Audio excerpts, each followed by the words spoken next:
você está assistindo ao Infinito Underline Afeto. Esse é um canal do YouTube dedicado a assuntos de crianças. Hoje eu gostaria de conversar com vocês sobre o ciúme entre irmãos, principalmente o ciúme que existe entre a criança mais velha e o bebê recém-nascido. Vou falar sobre atitudes que os pais deveriam a todo custo evitar para não penalizar ainda mais a criança mais velha. A primeira coisa que os pais devem evitar é o seguinte: quando eles decidem ter um novo bebê ou mais um bebê, eles não devem pedir opinião para o filho.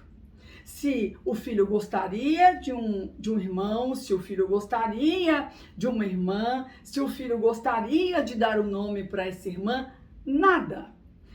Os pais não precisam da permissão da criança para tomar as suas decisões. Os pais não devem nada para o seu filho. Então, sim, eles podem decidir aquilo que eles quiserem. Não há necessidade dos pais explicarem muito para a criança. Aliás, o comunicado deve ser feito ao redor do 3º mês de gestação, porque do 1º até o 3º mês podem acontecer algumas intercorrências. E vai ser difícil para a criança, para os pais, explicar para a criança que aquele bebê que a mãe e o pai disse que iria chegar, não vai chegar mais. Crianças nessa idade, na primeira infância, elas vivem o que a gente chama de pensamento mágico. O que significa isso? Muitos adultos também vivem esse mesmo pensamento. Mas o que significa o pensamento mágico? Eu posso tudo. Eu sou muito forte. Tudo que eu penso acontece. Então, se a criança já está na expectativa de chegar um irmão e, por alguma razão, os pais são obrigados a informá-la do contrário, ela certamente vai achar que a responsável pelo ocorrido foi ela, com o pensamento dela, porque quando os pais contaram para ela que ela iria ter um irmão, ela certamente deve ter pensado: eu não quero um irmão. Então, o fato do irmão não chegar deve-se ao pensamento dela. Só que isso também acarreta culpa para a criança. Ela há de pensar: nossa, como eu sou uma criança má. Então, para evitar todo esse desenrolar, o que eu sugiro é que os pais informem para a criança quando o risco da gestação for totalmente minimizado, né? Ou eliminado, ou praticamente, vamos dizer assim. Muito bem. Os pais devem agir com naturalidade,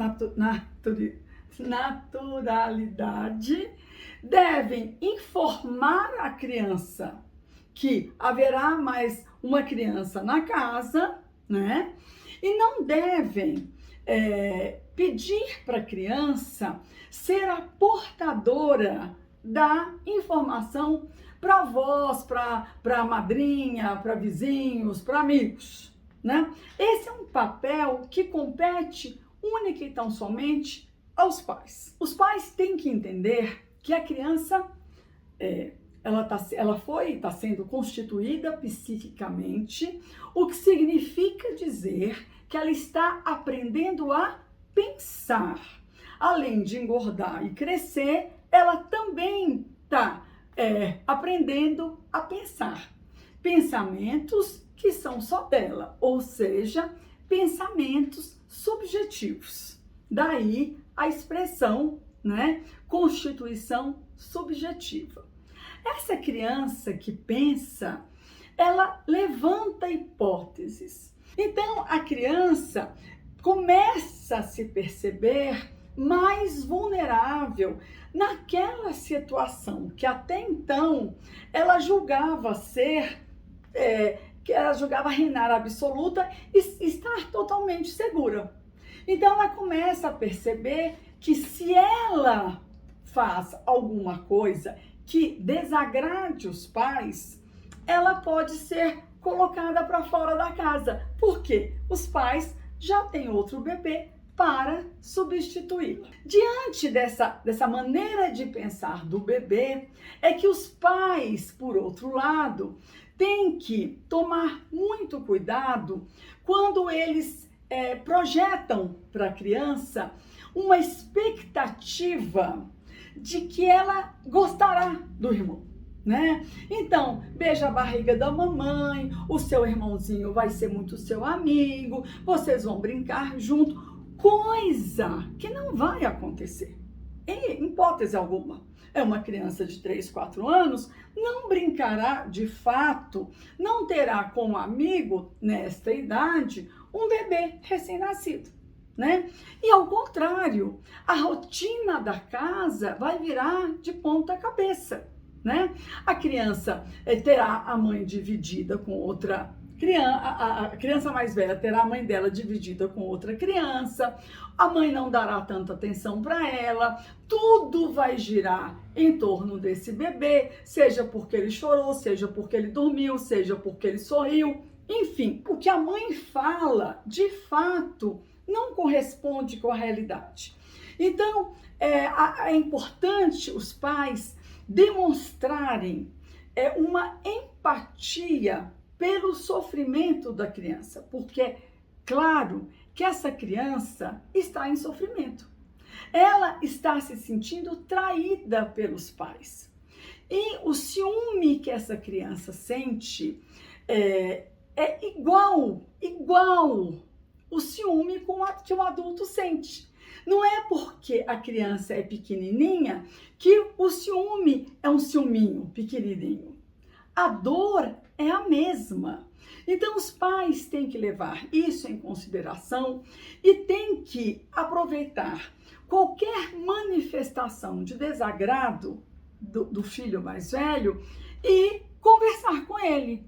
Você está chateado, você tem medo da gente deixar de gostar de você, isso não vai acontecer, e você será sempre o nosso filho muito amado, sempre o nosso filho muito querido, e depois você vai saber coisas muito mais do que o seu bebê, do seu irmão bebê.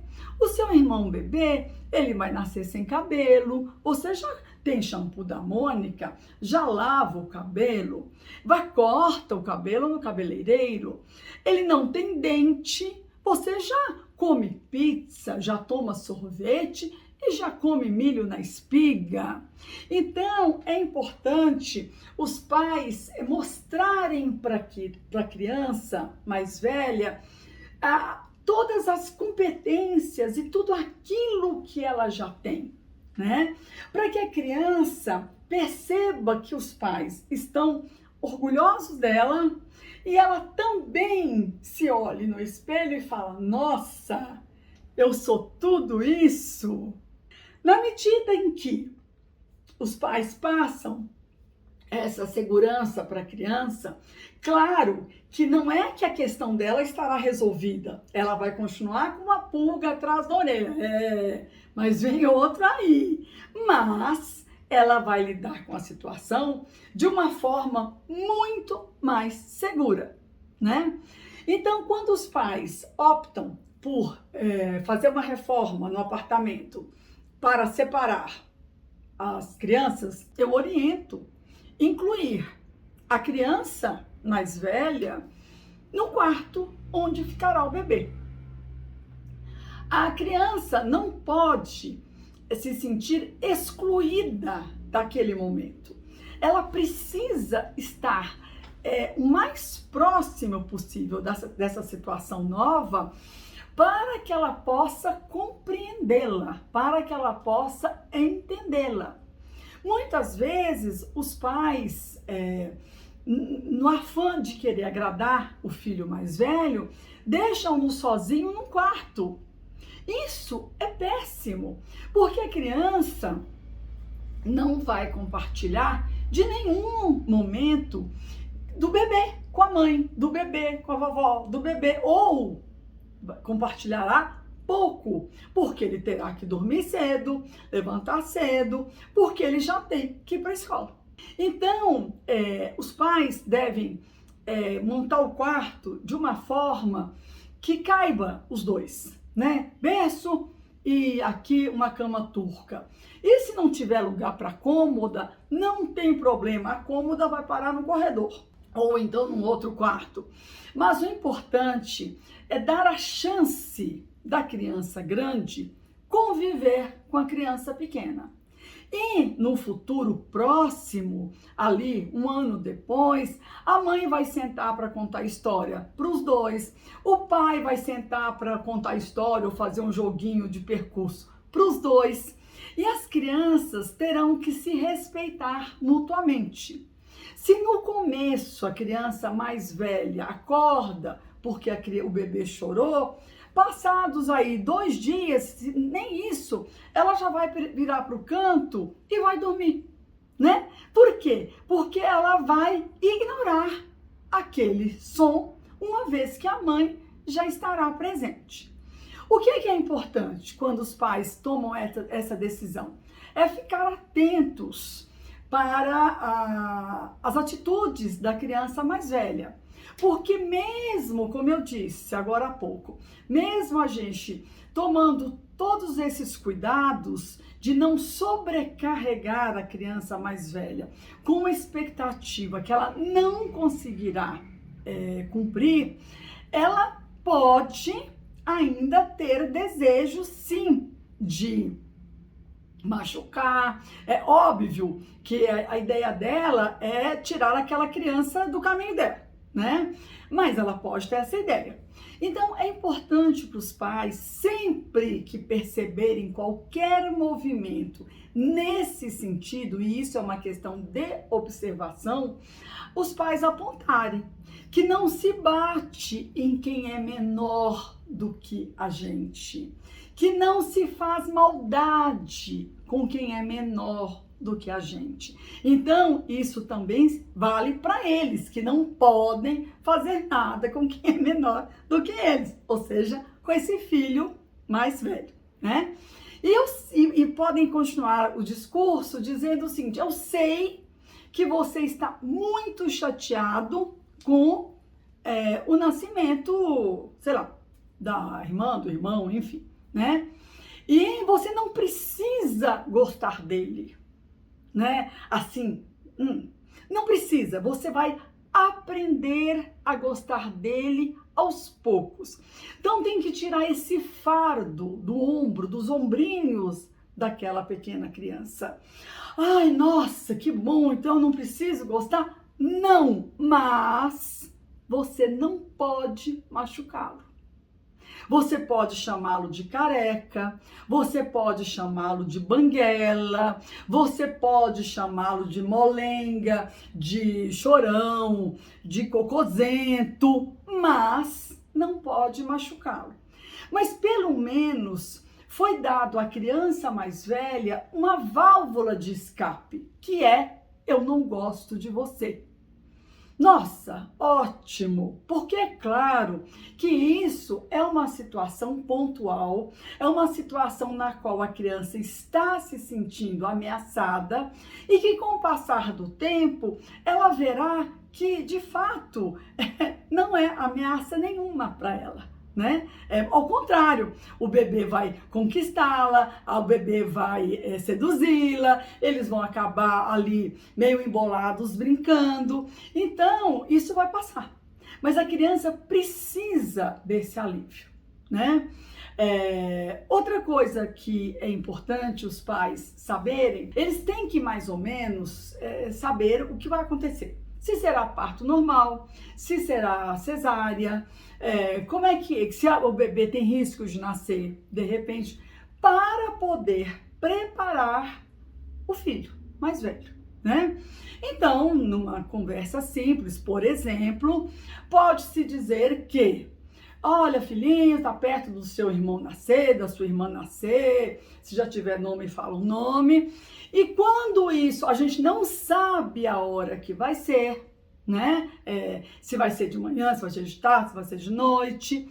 Quando isso acontecer, fique tranquilo, porque a vovó virá ficar com você. Ou a titia virá ficar com alguém, virá ficar com a criança. Isso é importante estar já pensado, para não pegar todo mundo de surpresa e deixar a criança mais velha sem a referência do quarto e da casa dela, local no qual ela se sente segura. Então, é importante a criança permanecer onde ela está, alguém chegar até ela para tomar conta dela, né? E ela continuar agarrada aos objetos e ao cheiro do ambiente. Assim que possível, a avó deve substituir o pai ou a avó, a madrinha, a amiga, enfim, gente. E o pai deve ficar com a criança em casa. Porque na medida que o pai chega para ficar com a criança, ela vai relaxar. Está tudo bem. O meu pai está comigo, né? É um apoio e daí para frente esse pai será cada vez mais importante, posto que a mãe estará cada vez mais ocupada com o bebê, né? Outra coisa importante é evitem a todo custo trazer qualquer presente para o filho, né? Uma forma de compensação, alegando que foi o bebê que trouxe. Tem pais que trazem até bicicleta e falam, o bebê trouxe isso para você. E aí a pergunta que fica da criança é, onde essa bicicleta entrou na barriga da minha mãe? Onde é que coube bicicleta e bebê? Porque a criança, como eu disse, ela pensa. E daqui a pouquinho ela vai descobrir que não era verdade. E é muito ruim a criança descobrir que os pais não falam a verdade para ela. Então não tem porquê, não tem porquê a criança ser premiada, compensada, presenteada, porque nasceu o irmão, né? A avó não precisa dar presente, madrinha, ninguém. Avisem no grupo da família, leva o presente do bebê. E se a criança perguntar por que eu também não ganhei, os pais facílimo responder. Porque se ganha presente no dia do seu aniversário, fora as outras datas, né? E hoje é o aniversário do seu irmão, da sua irmã. O seu será dia, 15 de dezembro. Né? Então, nesse dia, você ganhará presente e o seu irmão não. Né? Então, os pais precisam ter essas respostas e não ficar sempre numa situação de culpados de que estão fazendo alguma coisa que não deveria ter sido feita para o filho mais velho, né? Outra situação muito comum é quando o bebê vai para casa e aí aquela coisa toda, parafernália, né? E a criança mais velha, que já não usa mais chupeta, que já não tem mais mamadeira, que já está numa outra etapa da vida, né? Numa outra etapa de maturação, ela vira para a mãe e fala, quero PP, quero TT, quero mamar no seu peito. Por quê? Porque ela olha e fala, bom, o Joãozinho tá tendo a mamãe com tudo isso. Eu não quero perder a mamãe, então eu também vou pedir a mesma coisa que o Joãozinho quer. E tem mães que concordam com a criança. Importante não fazer, né? Porque a criança está pedindo socorro, né? Eu vou regredir a uma situação de bebê. E se a mãe concorda que ela regrida e dá uma chupeta e dá o peito, a mãe está concordando que ela volte a uma condição de bebê. Essa é a hora que os pais têm que interferir duramente. Não, você não mama mais no peito, você já mamou. Olha aqui a foto, pega lá o álbum dele mamando no peito. Você já cresceu. E tem uma frase legal que eu gosto de usar que é assim: quanto maior você fica, Quanto mais coisas você sabe fazer, mais nós vamos gostar de você. E apostar nisso.